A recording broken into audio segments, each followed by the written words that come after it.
Sanbonani, welcome to African Story Magic with me, Gcina Mhlophe, your guide on a journey through the wonders of African storytelling. African Story Magic is proudly brought to you by McDonald's Happy Meal Readers. Kwesukela. This is a story about a young boy called Themba. He lived with his mother and father in a beautiful village up on a hill. The village was called Emoyeni, the place where the wind blows. And many times, people said this was a special place because it had some of the best hunters ever. They were respected far and wide. And when the hunters from Emoyeni village left, they would leave singing their songs, and everybody was looking forward to the day they would come back with a lot of meat and stories to tell about their adventures. Well, this boy, Themba, dreamt of being one of those great hunters. But he was still small, so he used his other gift, his other skill. He could mix different kinds of flowers and berries and plants and even stones, grind them. Before that, he had made lovely clay pots, dry them in the sun. So, when he mixed all of these colors, he made sure that he took little sticks and he crushed them so that they looked like little brushes. Then he would take the bark of a tree. When he had peeled it, he would clean it and use the inside of that bark. And he would make portraits of his friends. And he would say, "Sit still, please don't move. I like your face." And he would make a portrait and it would be so good. Everybody was amazed. "Looks just like Themba. Haibo, this one looks like Umandla. Haibo." They were just amazed. Even older people could not believe how talented Themba was. And so he continued doing this lovely work. He just had an eye for color and design and all of those things. But he thought, I'm doing this in the meantime until I'm big and tall, until the leader of the hunting band gets to notice me and he will invite me to go out hunting. Well, when he was 12, he was still short and small. He had to wait.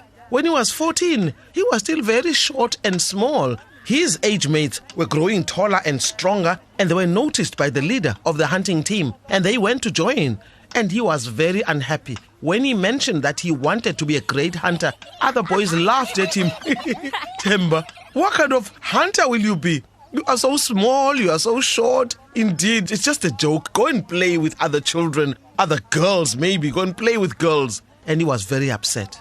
One day he went and sat with his father and said, "Baba, what is wrong with me? Why is it that I'm not growing bigger and taller? I want to be the best hunter this village has ever seen. I want to be respected. I want to be noticed by the leader of the hunting team." His father said, "My son, am I big and tall?" "No, Baba." "Am I the best hunter you ever met?" "No, Baba." "But I wish to believe that you still love and respect me." "Yes, Baba, I love and respect you, but the other children are laughing at me. They say I'm too short and I'm too small, and they're laughing at me." He grumbled and he walked out of the house. He went down the hill and he crossed the river. He went to the other hill facing his home, and he sat up there. While he was sitting, you remember he has got an eye for beauty. He noticed that the sun was about to set, the time when we say Selibantu Bahle, the time of beautiful people. It was throwing a golden light all over the land. Even the water down at the river looked like gold liquid. He was amazed when he saw all of this. He thought, if I'd brought something to draw, I could make a lovely picture right now.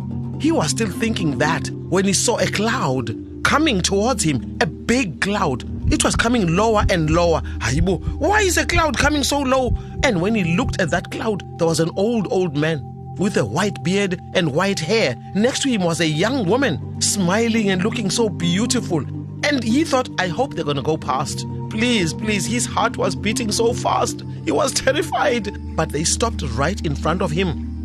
And they said, "Themba, you have got a special gift. You must use it. Use it for your people."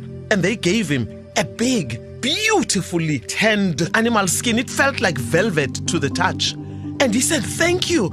And they said, "You must draw the colors of the sunset just like you see them tonight." And then they receded with the cloud, and he was left holding that skin. And then they started singing to him, "Themba, wena Themba, unesiphiwo sisebenzise ulithemba lesizwe sakho. Themba, you have a gift, use it. You are the hope of your people. And they disappeared with the falling darkness. And Themba took that skin. He ran down to the river and crossed and went up the hill back to his home. And he took the skin, put it away. He did not breathe a word to his mother or his father. For days he was practicing to see if he can produce the colors of the sunset on other old skins, on other tree bark. But every time he tried, it didn't work. It looked terrible. He was so frustrated.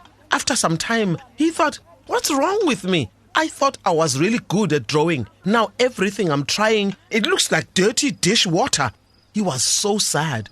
And one night, he was trying to do this work. It started lightning and thunder and rain came down. He thought, that's it. I've had enough. I am useless. I can't be a great hunter. Now I can't even produce good art that I thought I was good at. Maybe these people came to the wrong village. Maybe they came to the wrong Themba. Maybe I should just go back to the hill. Wait for them to come back. I'll give them back their skin. They must find the right Themba. He was so dejected, so sad. And he sat there the next afternoon, waited for the sunset, hoping, longing and calling them with his heart, those people who had come to give him the skin, calling him the hope of his people. Well, you should have seen the sunset that descended that afternoon. It was exquisite. You've never seen such colors. It was unbelievable. It was like ridiculing him. It was like making a joke of him. He did not bring one paint, a pot or brush or anything of the colors that he normally used. He was so angry with himself. Oh, Themba, why can't you think and be prepared?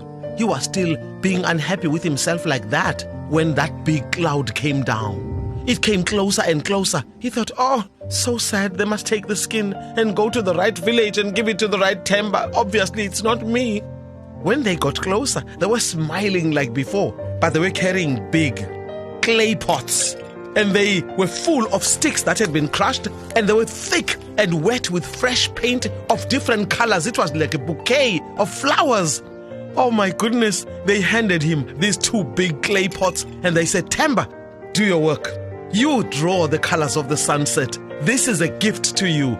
And he took that skin, he opened it, he took the brushes and he started working like a madman as fast as he could before the sunset disappeared. He was laughing, and as they receded, they were singing, Wena Themba, unesiphiwo, sisebenzise, ulithemba, lesizwe sakho. You are the hope of your people. Ngiyabonga, thank you. Ngiyabonga. And they disappeared with the falling darkness. He took that skin very carefully as he walked down the hill, crossed the river, all the way back home. And he said to his mother, Mama, buka, look what I have done. And his mother said, my child is too dark. Let's wait until tomorrow. He rushed to his father. Baba, you've got better eyesight. The father said, no, my son, it's too dark. Put it away. I know it's good looking. Put it away. We'll look in the morning. He was so unhappy that they didn't want to see his work. But he put it safely, and then after supper he went to lie down, trying to fall asleep, but he couldn't. He couldn't stop smiling. He was laughing and giggling to himself and hearing the voices singing to him that he's the hope of his people. And finally, with a big smile on his face, Themba fell asleep. At the crack of dawn, he jumped out of bed. Mama, please wake up. He showed them the work he had done before. Hayibo, ndodana, umsebenzi omuhle kangaka. Wena makhelwane, ozoyibonela ungathanga ngikutsheli izinto ezinhle zenzakala emzini wami. Come and have a look. Don't say I don't tell you when good things happen in my home. Women were gathering, and the men said, what's going on with the women? The father took a look at the work Themba had done. My son, you have outdone yourself. My friend, come and have a look. He was calling neighbors and colleagues, and people were coming to see. There was just a commotion, so much noise at Themba's home, until finally the chief of the village came as well. He said, Themba, make a portrait of me. And they prepared somewhere for the old man to sit, and Themba had to jump and snap out of receiving all these compliments and get a skin and start making a portrait of the old man. Unbelievable. It was beautiful. Another old man said, Hayi nami phela ungangikhohlwa ndoda. And they made another one. And another old gogo said, "Hayibo, ngoba sengiyigugele. Just because I don't have teeth anymore doesn't mean I was never beautiful in my youth. Come on, make a portrait." And so he was working and working. The hunters were out. They came back to the village and they said, "We've heard about this young man who's making amazing portraits. We want to come to his home." And they brought all the meat and all the stories, and they sat, and everybody was gathering at Themba's home, and they listened to the hunters telling the stories of their adventures. And Themba was busy drawing. Whenever they narrated, he was busy drawing. The chief of the village said, "Okay, enough. I think we should use this young man for something more important. He must draw the stories of our history, of our village, of how we got here, our elders, our leaders, all the people that we respect. He must tell the stories with the colors." And so the other people were busy building a big round hut. That's where all the work that Themba had done would be put. And he was working. Sometimes he just closed his eyes and he listened and he continued working again. And sometimes he laughed, sometimes he cried. There were so many stories that the old people were telling. And he interpreted all of them onto these lovely skins that were prepared for him. And so finally, they put up all the work Themba had done. And young and old, they came, "Themba, please, can you show me how you do this thing? How do you mix the colors? How do you know how to make a face like this?" They were busy asking, even the ones, remember, who used to laugh at him. "You can never be a hunter, go and play with girls." They were busy saying, "Hey Themba, my brother, please show me this." And soon everybody wanted to learn from Themba. He was celebrated and respected. He never grew tall and strong, but those sunset colors gave him a gift, a sense of self. And he felt strong and important. He knew he had a place in society. He belonged, a sense of self-worth. And many people respected him long into his older years. He had a wife and children, and he sure celebrated the gift that he was born with. And that old man and that young woman, they never came back, but they gave him such a special place in society. That's where I rest my story.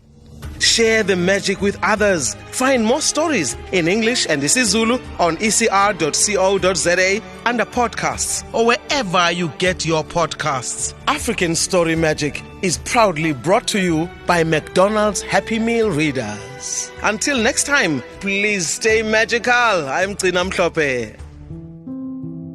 The reason why I love this story so much about sunset colors, sometimes we see what other people are good at, and we want to imitate them. We want to succeed and even be better than them. But maybe it's not our gift. It's not what we will excel in. And we feel like we are failing. We feel so sad. We feel like we've got no value. There's nothing we can contribute in society. And then when you find your true calling, your true gift, then it's effortless. It's not as difficult as you thought because you are doing something that you were born to do.